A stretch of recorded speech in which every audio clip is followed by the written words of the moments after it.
खुलुमबाय। दिनै 19 फेब्रुआरि 2026 गिबियावनो गोजोन फुंबिलिनि गाहाम हामलायनायखौ बयनिसिमबो जासिहरनाय थाबाय। राशिफोरखौ फरायनायनि सिगां आंनिफ्राय आनान गसाइनिसिम आरज खालामनाय जायोदि दिनैनि साना बुहुमनि साफ्रोमबो सुबुंफोरनि थाखाय गाहामैनो गाहाम बारलांनो हायो।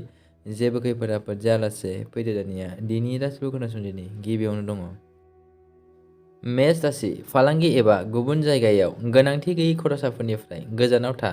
मेष राशिनि खाबुगोनां अनजिमाया 2। बृष राशि फालांगियारि खामानिफोराव बाहागो लानाया बांगोन। बृष राशिनि खाबुगोनां अनजिमाया 5। मिथुन राशि दिनै जाय थागिबि सुबुंफोरा साख्रि नागिरगासिनो दं बिसोरो खामानि मोनगोन। मिथुन राशिनि खाफालगोनां अनजिमाया 7। कर्कट राशि गावनि सावस्रिखौ जोथोन ला। कर्कट राशिनि खाफालगोनां अनजिमाया 1।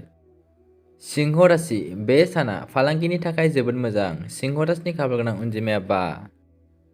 कन्या राशि रां थिसननायनि थाखाय साना जोबोद मोजां। कन्या राशिनि खाफालगोनां अनजिमाया 9। तुला राशि बे समा साख्रिनि थाखाय मोजां नङा। तुला राशिनि खाफालगोनां अनजिमाया 3।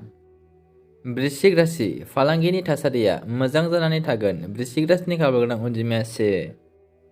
धनु राशि जुदि नोंथाङा फालांगि जागायनो सानदों अब्ला सांग्रां जा। धनु राशिनि खाफालगोनां अनजिमाया 4।